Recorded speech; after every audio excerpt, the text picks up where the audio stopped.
नमस्कार। टुडे हिमाचल में आपका बहुत बहुत स्वागत है। मैं हूं आपके साथ भावना रेनॉल्ड और चलिए देखते हैं शाम की बड़ी खबरों को फटाफट। लाहौर में हिमस्खलन, चंद्रा नदी का बहाव रुका, पांगी के फिंडपान नाले में गिरा हिमखंड।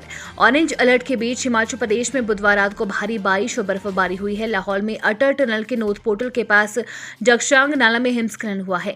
वीरवार सुबह पहाड़ी से हिमस्खलन हुआ जो चंद्रा नदी तक आ पहुंचा। थोड़ी देर के लिए नदी का बहाव भी रुक गया। इसके अलावा कोई जानमाल का नुकसान नहीं हुआ है। ताजा बर्फबारी के बाद लाहौर में लगातार हिमस्खलन हो रहा है। 2 दिनों में ये दूसरा मामला है।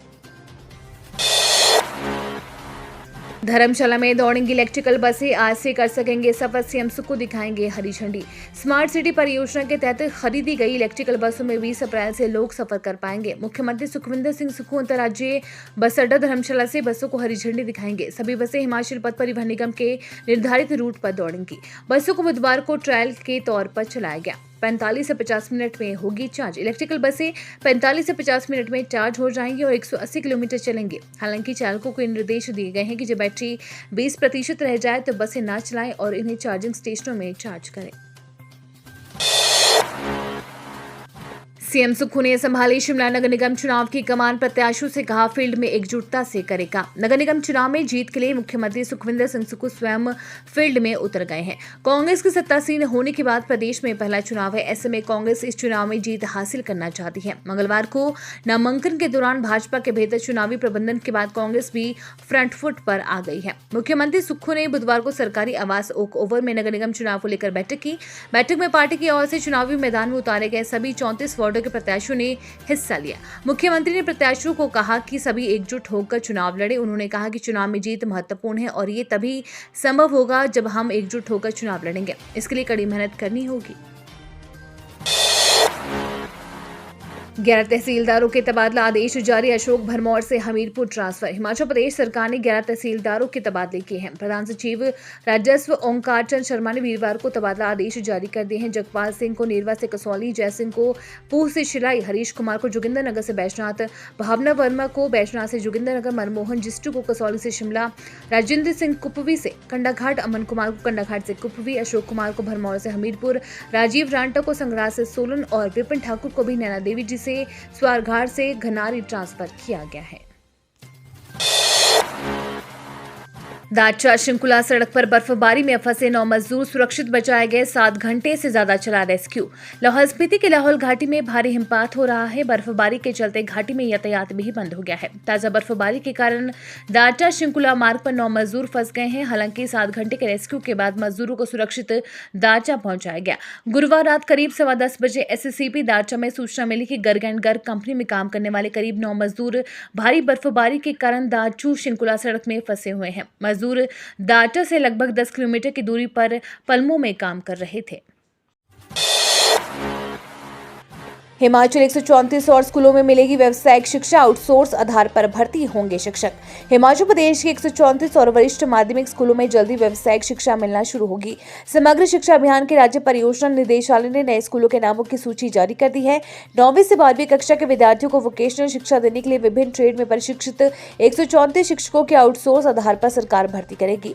इन नए स्कूलों के शामिल होने से व्यावसायिक कोर्स वाले 9वीं से 12वीं कक्षा के स्कूलों की संख्या 1200 से अधिक हो गई है। शैक्षणिक सत्र 2023-24 में इन स्कूलों में सुचारू रूप से व्यावसायिक कोर्स की कक्षाएं शुरू होंगी। बीते दिनों हुई प्रोजेक्ट अप्रूवल बोर्ड की बैठक में केंद्र सरकार ने हिमाचल प्रदेश को 134 और स्कूलों में वोकेशनल शिक्षा शुरू करने को मंजूरी दी है। इसके लिए केंद्र सरकार की ओर से बजट भी जारी किया गया है। इसी कड़ी में समग्र शिक्षा निदेशालय ने बुधवार को वोकेशनल कोर्स शिक्षा देने के लिए स्कूलों का चयन कर उनकी सूची जारी कर दी है। इन स्कूलों में विद्यार्थियों को पढ़ाई के साथ साथ व्यावसायिक कोर्स भी करवाए जाएंगे। इससे विद्यार्थियों के लिए स्वरोजगार की राह भी आसान होगी। 2 दिन 10 जिलों में तूफान, भारी वर्षा व ओलावृष्टि का ऑरेंज अलर्ट। हिमाचल प्रदेश में मंगलवार देर रात से जारी हिमपात व वर्षा बुधवार को भी जारी रही। रोहतांग सहित ऊंची चोटियों पर 1 फीट हिमपात हुआ है। लाहौल स्पीति के कुकुमसेरी में 5.9, केलांग में 2 सेंटीमीटर हिमपात हुआ है। अनेक क्षेत्रों में भारी वर्षा व कई स्थानों पर ओलावृष्टि हुई है। भारी वर्षा होने से कई स्थानों पर घरों में पानी घुसने और फसलों को नुकसान होने की सूचना है। तांदी, किलाड़, मनाली, लेह मार्ग सहित 10 सड़कें यातायात के लिए बंद है। चंबा में 3, कांगड़ा, कुल्लू व लाहौल स्पीति में 2 और शिमला में 1 एक सड़क बंद है। कुल्लू में 33, लाहौल स्पीति में 19 व चंबा में 7 ट्रांसफार्मर खराब होने से विद्युत आपूर्ति बाधित है। चंबा में 2 व लाहौल स्पीति में 2 पेयजल योजनाएं प्रभावित हुई हैं। हिमाचल के निजी विश्वविद्यालयों और कॉलेजों में चलेगा नशा मुक्ति अभियान। हिमाचल प्रदेश के निजी कॉलेजों और विश्वविद्यालयों में नशे की रोकथाम के लिए शिक्षक और विद्यार्थी एक साथ काम करेंगे। प्रदेश के सभी निजी उच्च शिक्षण संस्थानों में नशा मुक्ति के लिए विशेष अभियान चलाया जाएगा। शिक्षकों और विद्यार्थियों के संयुक्त निगरानी दल शिक्षण संस्थानों और हॉस्टलों के आसपास भी नजर रखेंगे। राज्य निजी शिक्षण संस्थान विनियामक आयोग की ओर से हर माह निजी शिक्षण संस्थानों के कार्यों की समीक्षा भी की जाएगी। प्रदेश सरकार ने नशे के खिलाफ सख्ती से निपटने का फैसला लिया है। इसी कड़ी में निजी शिक्षण संस्थान विनियामक आयोग ने सभी निजी कॉलेजों और विश्वविद्यालयों को पत्र जारी कर नशा मुक्ति के लिए विशेष प्रयास करने को कहा है। इसके तहत निगरानी दल गठित कर औचक निरीक्षण करने और विद्यार्थियों की गतिविधियों पर नजर रखने के लिए कहा गया है। निगरानी दल की अगुवाई वरिष्ठ शिक्षक करेंगे। इसमें विद्यार्थियों को सदस्य बनाया जाएगा।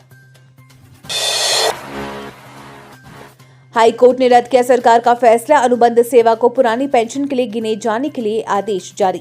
प्रदेश हाई कोर्ट ने अनुबंध की सेवा को पुरानी पेंशन के लिए गिने जाने के आदेश दिए हैं। कार्यवाहक मुख्य न्यायाधीश सबीना और न्यायाधीश सत्येंद्र वैद्य की खंडपीठ ने डॉक्टर उमेश कुमार की याचिका को स्वीकार करते हुए अपने फैसले में कहा है कि कर्मचारी की सेवा योग्यता उस तारीख से शुरू होती है जिस तारीख से वह कार्यभार ग्रहण करता है। यदि अस्थायी नियुक्ति बिना किसी रुकावट के स्थायी नियुक्ति में निहित होती है तो ऐसी स्थिति में अनुबंध सेवा को CCS पेंशन नियम 1972 के अनुरूप गिना जाना उचित है। कोर्ट ने सरकार के 18 अक्टूबर 2021 के उस निर्णय को रद्द कर दिया है जिसके तहत प्रार्थी को पेंशन का लाभ दिए जाने से मना कर दिया था।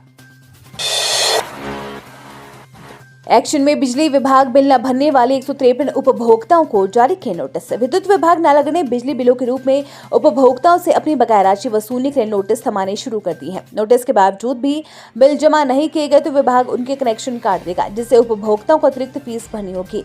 विद्युत उपमंडल नालागढ़ के तहत ये उपभोक्ता सब डिवीजन नालागढ़ 2 के तहत आते हैं, जिसमें 4 सेक्शन दबोटा, गोलजमाला, खेड़ा व पंजेरा के ग्रामीण क्षेत्र शामिल है। इनसे विभाग ने 12,86,610 रुपए की राशि वसूली है। इसके लिए 153 उपभोक्ताओं को नोटिस जारी कर दिए गए हैं। कालका शिमला ट्रैक पर मई के पहले सप्ताह से चलेगी हॉलीडे स्पेशल ट्रेन। कालका शिमला हेरिटेज रेलवे ट्रैक पर मई के पहले सप्ताह से हॉलीडे स्पेशल ट्रेन का संचालन शुरू होगा। गर्मियों की छुट्टियों में बड़ी संख्या में सैलानी रेल मार्ग से शिमला आ रहे हैं। शिमला आने वाली गाड़ियों में लंबी वेटिंग लिस्ट के कारण सीटों की बुकिंग में सैलानियों को दिक्कत पेश आ रही है। सैलानियों को अतिरिक्त सुविधा देने के लिए उत्तर रेलवे एक अतिरिक्त हॉलीडे स्पेशल ट्रेन चलाने जा रहा है। कालका शिमला नेहरू गेज ट्रैक पर रोमांचक सफर के लिए सैलानी खासे उत्साहित रहते हैं। कालका शिमला के बीच 103 सुरंग सफर को दिलचस्प बनाती है। बड़ोग रेलवे स्टेशन पर 33 नंबर बड़ोग सुरंग सबसे लंबी है।